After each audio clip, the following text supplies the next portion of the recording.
नमस्कार दर्शक बंधु लेटेस्ट जॉब्स ओडिशा को आपण मानक स्वागत। दर्शक बंधु आपण माने जानछंती ग्राम्य रोजगार सेवकर नोटिफिकेशन आसीथिला डेमो नोटिफिकेशन किंतु एक्चुअल नोटिफिकेशन आसी सारछि। प्रत्येक जिल्ला पई जीआरएस रो नियुक्ति प्रक्रिया आरंभ हो जाइछि एवं आपण माने आवेदन करि परिबे। दर्शक बंधु आज आलोचनार मुख्य विषय वस्तु होछि क्यों जिला पाई केते परिमाण रे जीआरएस वैकेंसीज रही। आपण निज निज जिला पाई देखि नेबे जे आपनक जिला पाई ग्राम्य रोजगार सेवकर केते पोस्ट वैकेंसीज रिलीज होछि।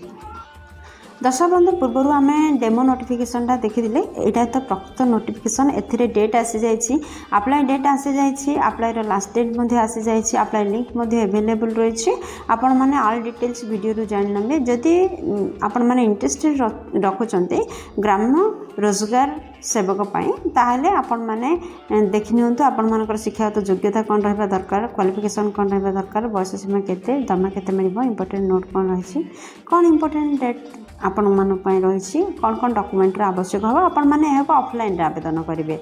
सिलेक्शन प्रोसेस आपंकर किपर रही आप्लिकेशन फी अच्छी कि नहीं आसतु नोटिफिकेशन रू देखी ना आ संगे संगे देखी ना जे क्यों जिले में केते वैकेंसीज रही।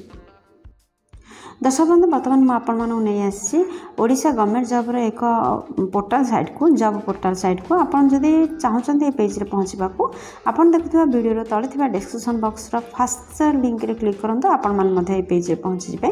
ऑर्गेनाइजेशन नेम होची जिला परिषद तरफ विज्ञप्ति जारी होची। दर्शक बंधु एटा कोरापुट जिला तरफ आपण पई विज्ञप्ति आसी गलानी आपण माने चाहिले कोरापुट जिला पई अप्लाई करि परिबे। प्रत्येक जिला पई नियुक्ति निहाती भाव रे बाहर कैटेगरी होची ओडिशा गवर्नमेंट जॉब क्यों पोस्ट पाई आपण माने आवेदन करि पारे ग्राम्य रोजगार सेवक पाई आपण माने आवेदन करि परिबे।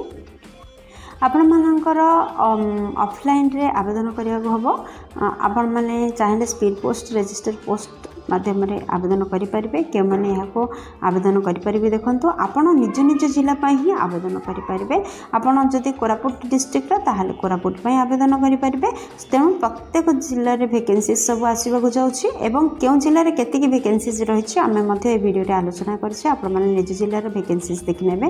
प्लेस ऑफ पोस्टिंग ओडिसा रे रहइबो। आपण माने जे जिला पे अप्लाई करछन्ती से जिल्ला रे ही आपनकर पोस्टिंग रहइबो। लास्ट डेट 17/9/2024 रहउछि। जेंडर रे उभय पुरुष एवं महिला प्रार्थी आवेदन करि परिबे। दर्शक बंधु आम जदि शिक्षागत योग्यता विषय कहवा जी आपण मैंने +2 करने संगे संगे कंप्यूटर नॉलेज रखिथिबा निहाती आवश्यक ताहले आपण मैंने यह पदवी पे आवेदन करि परिबे। आ केउ स्तर रे कंप्यूटर रो केउ कोर्स करथिले आपण मैंने आवेदन करि परिबे ता वीडियो लास्ट रे रहिछि आपण मैंने लास्ट पर्यंत वीडियो टी देखि नियंतु। दर्शक बंधु ये पृष्ठार जानी नियंतु कि आपणकर मासिक दरमा कौन रहिबो। जदि आपण माने जीआरएस पदवी पे आवेदन करछन्ते ताहाले आपणकर मासिक दरमा 7000 टंका रहिबो फर्स्ट रे। तापरे एक वर्ष परे आपणकर दरमा 8500 टंका हबो। माने एक वर्ष परे आ 6 वर्ष मध्य रे आपणकर दरमा 8500 टंका रहिबो। आ 6 वर्ष परे आपणकर दरमा 8880 टंका को वृद्धि पाइबो। दर्शक बंधु आपण माने जानछन्ती जे जीआरएस पदवी पाई नियुक्ति पाई एति सब दरमा रहबो किंतु आहुरी अधिक किछि रेम्युनरेशन आपण माने पाई परिबे। दर्शक बंधु ए पदवी पाई किछि भी रिटर्न एग्जाम रो व्यवस्था नहीं कंप्यूटर स्किल टेस्ट रो व्यवस्था भी नहीं केवल आपण मानकर डॉक्यूमेंट वेरिफिकेशन रहबो एतिकी रे आपण मानके नियुक्ति पाई परिबे। दर्शक बंधु किछ दिन तले डेमो नोटिफिकेशन प्रकाश पाइथिला सेथिरे एग्जैक्ट डेट मेंशन नथिला किंतु वर्तमान अप्लाई डेट स्टार्ट हो जाइछि। 17 अगस्त अप्लाई डेट स्टार्ट होइछि एवं लास्ट डेट 17 सेप्टेम्बर पर्यंत रहबा। आपण माने आवेदन करंतु। आपण माने ऑफलाइन रे जेहेतु आवेदन करबे निज निज जिल्ला रे एही पोस्ट बाहर संगे संगे आवेदन करंतु। दर्शक बंधु ये पृष्ठ देखि नियंतु जे एप्लिकेशन फी अछि कि नहीं। जनरल ओबीसी कैंडिडेट माने फ्री रे अप्लाई करिबारे एसटी एससी पीडब्ल्यूडी कैंडिडेट मध्ये फ्री रे अप्लाई करिबारे माने आपण माने जेउ केस्ट बिलोंग करथिले मध्ये फ्री रे आवेदन करि परिबे। आपण मानन पय कोनोसी भी एप्लिकेशन फी नाही। दर्शक बंधु आम जदि बयस सीमा कहवा ताहले डेमो नोटिफिकेशन रे 18 रु 38 आसला वर्तमान फ्रेश नोटिफिकेशन रे आपनकर 18 रु 40 वर्ष धार्य करा जायछि। आपण माने सर्वनिम्न बयस 18 वर्ष होइथिबा दरकार आपण मानकर एवं सर्वाधिक बयस 40 वर्ष होइथिबा आवश्यक। एहा व्यतीत आपनकर गवर्नमेंट नियम अनुसार एज रिलैक्सेशन मध्ये रहिछि। जदि आपण मैंने ओबीसी स्टूडेंट ताहले 3 वर्षर एज रिलैक्सेशन रोचे। एसटी एससी पीडब्ल्यूडी होते 5 वर्षर age relaxation Odisha GRS job 2024 requirement document कौन देखो दर्शक बंधु फर्स्ट आपंकर 10th सर्टिफिकेट आवश्यकता 12th सर्टिफिकेट आवश्यकता रोचे देन कैस्ट सर्टिफिकेट आवश्यकता रोचे। जदि आपण मैंने साधारण कैस्ट न आसी अलग कैस्ट आसते ताहले तो जाति प्रमाण पत्र आवश्यकता निहाती रहिबो। रेसिडेंटल सर्टिफिकेट आवश्यकता रोची एम्प्लॉयमेंट एक्सचेंज सर्टिफिकेट आवश्यकता रोची। एति डॉक्यूमेंट को रेडी करंतु एवं यह को ऑफलाइन रे आवेदन करंतु। दर्शक बंधु ए पृष्ठ देखनमा जे केउ जिल्ला पई केतिकी पोस्ट वैकेंसीज आपणकर जीआरएस रो जारी होची देखंतु। जदि आपण माने अनुगुल डिस्ट्रिक्ट पई आवेदन करिवे ताहाले 23 पोस्ट वैकेंसीज रहिछि। बालेश्वर पई 64 Bargarh 87 Bhadrak 71 GRS post vacancies release होइछि।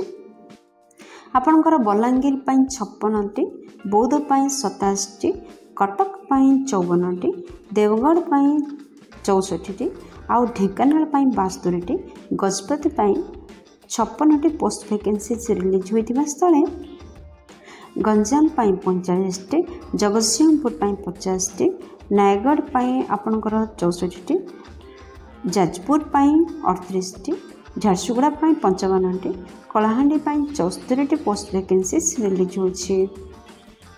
Kandhamal 38 Kendrapara 56 Keonjhar 78 Khordha 62 Koraput 167 आपणकर मालकानगिरी 78 आउ Mayurbhanj 56 Nabarangpur 52 post vacancies release होछि। आपणकर जीआरएस रो नुआपड़ा 54 पुरी 87 एवं रायगड़ा 60 पोस्ट वैकेंसीज रिलीज होछि।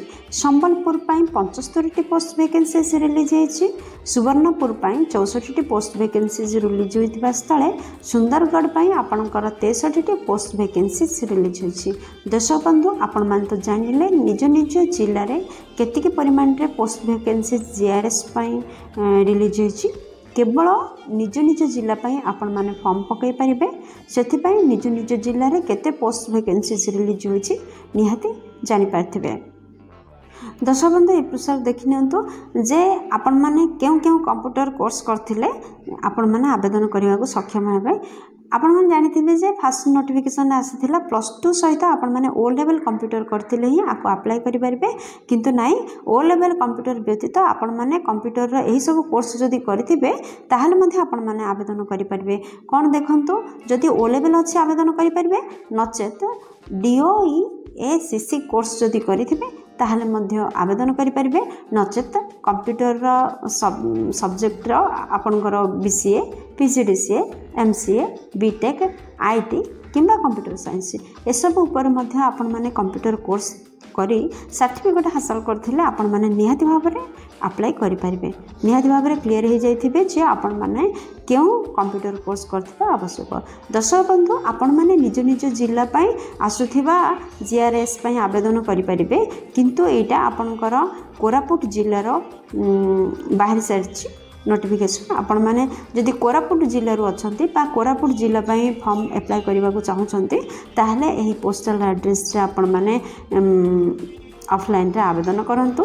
देखंतु address to the chief development officer cum EO Zilla Parishad Koraput at post Koraput district Koraput pin 764020। दर्शक बंधु यही एड्रेस रे आपण माने कोरापुट पई फॉर्म अप्लाई करि परिबे। दर्शक बंधु आशा करछि आपण माने निहाती भाबरे क्लियर होई सारथिबे जे केउ जिल्ला पई केति परिमाण रे जीआरएस रो वैकेंसी सब रिलीज होइछे।